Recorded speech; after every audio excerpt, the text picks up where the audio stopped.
আসসালামু আলাইকুম। এখন শুনবেন সংবাদ শিরোনাম। জুলাই গণঅভ্যুত্থান, স্মৃতি জাদুঘর সহ আরো কয়েকটি বিল পাস। আওয়ামী লীগ আমলে ধ্বংস হয়েছে প্রশাসন ও আর্থিক প্রতিষ্ঠান, সংসদে বললেন অর্থমন্ত্রী। সংরক্ষিত নারী আসনে বিএনপির মনোনয়ন ফর্ম বিক্রি শুরু, অগ্রাধিকার পাবেন ত্যাগী ও যোগ্যরা, জানালেন রিজভী। ছাত্রদলের নতুন কমিটি দেওয়ার গুঞ্জনে দৌড়ঝাঁপ লবিং। বগুড়া ও শেরপুর নির্বাচনে অনিয়মের অভিযোগে রাজধানীতে জামায়াতের বিক্ষোভ, ভোট বাতিলের দাবি গোলাম পরওয়ারের। প্রধানমন্ত্রীর উদ্যোগে দীর্ঘদিন পর মালয়েশিয়া জনশক্তি রপ্তানির বাধা দূর হচ্ছে, পুত্রজায়ায় আলোচনার পর দুই দেশের যৌথ বিবৃতিতে সই। এতক্ষণ শুনছিলেন সংবাদ শিরোনাম, এবার বিস্তারিত। জুলাই গণঅভ্যুত্থান স্মৃতি জাদুঘর অধ্যাদেশ এবং জুলাই গণঅভ্যুত্থানের শহীদ পরিবার ও জুলাই যোদ্ধাদের কল্যাণ ও পুনর্বাসন অধ্যাদেশ সংসদে বিল আকারে পাশ হয়েছে। শুক্রবার সংসদ অধিবেশনের দ্বিতীয়ার্ধে আলোচিত অধ্যাদেশগুলো পাশ করে জাতীয় সংসদ। এদিন সাইবার সুরক্ষা সহ আরও বেশ কয়েকটি বিল পাশ হয়েছে অধিবেশনে। সকালে বিরতির পর চিফ হুইপ নুরুল ইসলাম মনি জানান, তখন পর্যন্ত 101টি অধ্যাদেশ বিল আকারে পাশ হয়েছে। তিনি জানান, 133টি অধ্যাদেশের মধ্যে 4টি অপ্রয়োজনীয় হওয়ায় সেগুলো বাতিল করা হচ্ছে। আইনি বাধ্যবাধকতার কারণে দেশের ইতিহাসে এই প্রথম শুক্রবারও সংসদ অধিবেশন চলছে বলে জানান চিফ হুইপ।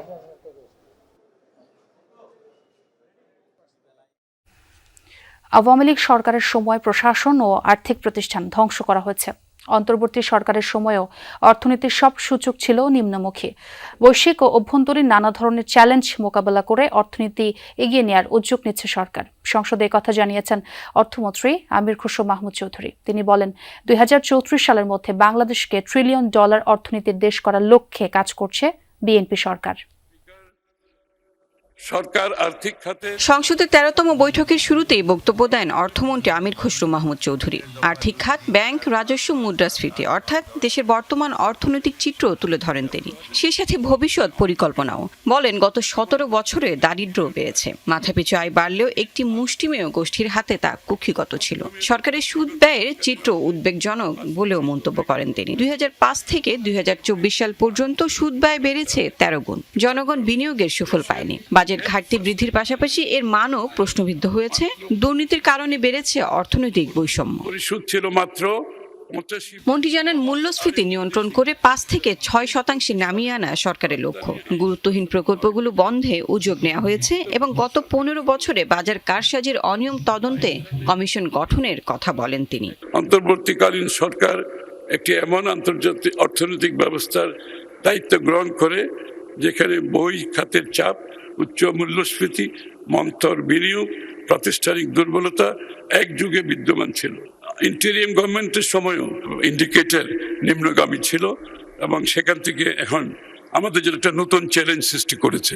এই জন্য সরকারের উন্নয়নের অন্যতম স্লোগান হলো 2034 সালের মধ্যে $1 ট্রিলিয়ন অর্থনীতিতে পরিণত করা। অর্থমন্ত্রী সংসদকে জানান, যুদ্ধের কারণে আন্তর্জাতিক বাজারে জ্বালানি তেল ও এলএনজির মূল্য দ্বিগুণের বেশি হয়েছে। এজন্য সরকারকে বিদ্যুৎ, জ্বালানি, এলএনজিতে নির্ধারিত ভর্তুকির অতিরিক্ত 36,000 কোটি টাকা প্রদান করতে হবে। এতে বাজেট ঘাটতি বৃদ্ধি ও বৈদেশিক মুদ্রার রিজার্ভে প্রভাব ফেলবে। বৈশ্বিক ও অভ্যন্তরীণ নানা ধরনের চ্যালেঞ্জ মোকাবেলা করে বাজেট প্রণয়নের কাজে হাত দিয়েছে সরকার, জানান আমির খসরু। একটি প্রগ্রেসিভ অর্থনৈতিক অন্তর্ভুক্তমূলক টেকসই পথে পরিচালিত করতে দৃঢ় প্রতিজ্ঞ মাননীয় স্পিকার, এবং আমরা এটাকে করতে চাই স্বচ্ছতা, সততা ও জবাবদিহিতার উপর নির্ভর করে। জনগণ আমাদের উপর আস্থা রেখে আমাদেরকে নির্বাচিত করেছেন, সেই আস্থার প্রতিদান দেওয়াই হবে এই সরকারের সবচেয়ে বড় দায়িত্ব। অর্থমন্ত্রীর বক্তব্য শেষে মূল্য সংযোজন কর ও সম্পূরক শুল্ক সংশোধন বিল, আমানত সুরক্ষা বিল, নারায়ণগঞ্জ, কুমিল্লা, বরিশাল, রংপুর উন্নয়ন কর্তৃপক্ষ বিল, বনশিল্প উন্নয়ন সহ বেশ কিছু বিল সংসদে পাশ হয়েছে। যারা এই প্রস্তাবের পক্ষে আছেন তারা হ্যাঁ বলুন, যারা এই প্রস্তাবের বিপক্ষে আছেন তারা না বলুন।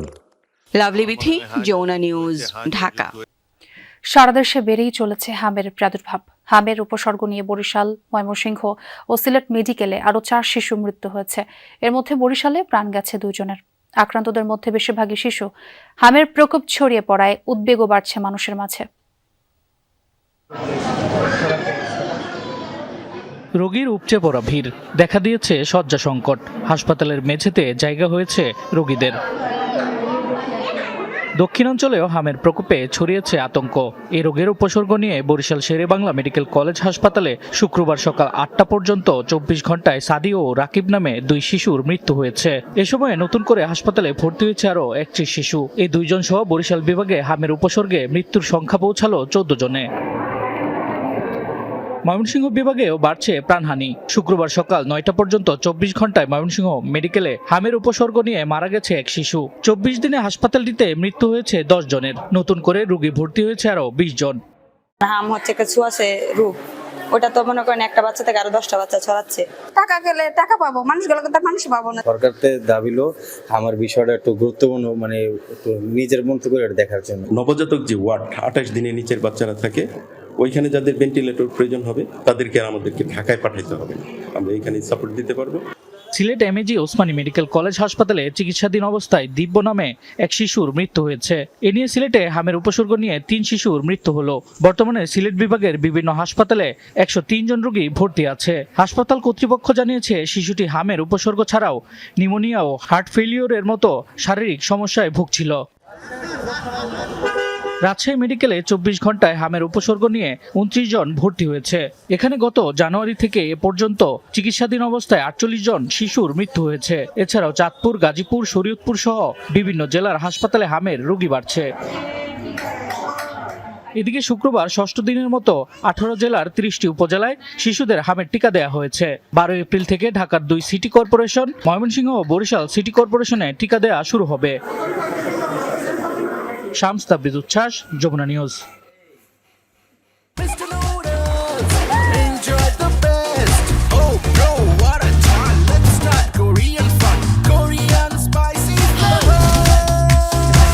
Korean super spicy flavor Mr. Noodles.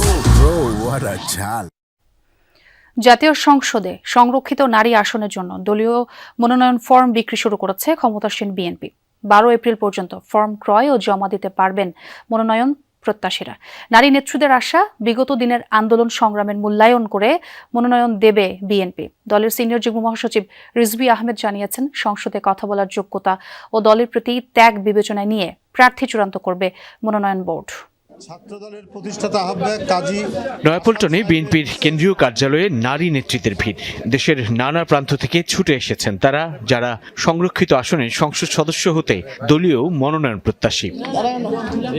দলের সিনিয়র যুগ্ম মহাসচিব রিজভী আহমেদ দলীয় মনোনয়ন ফর্ম বিক্রি কার্যক্রমের সূচনা করেন। 12 এপ্রিল পর্যন্ত মনোনয়ন ফর্ম সংগ্রহ ও জমা দেয়া যাবে। ফর্মের মূল্য রাখা হয়েছে 2,000 এবং জামানত 50,000 টাকা। বিগত দিনের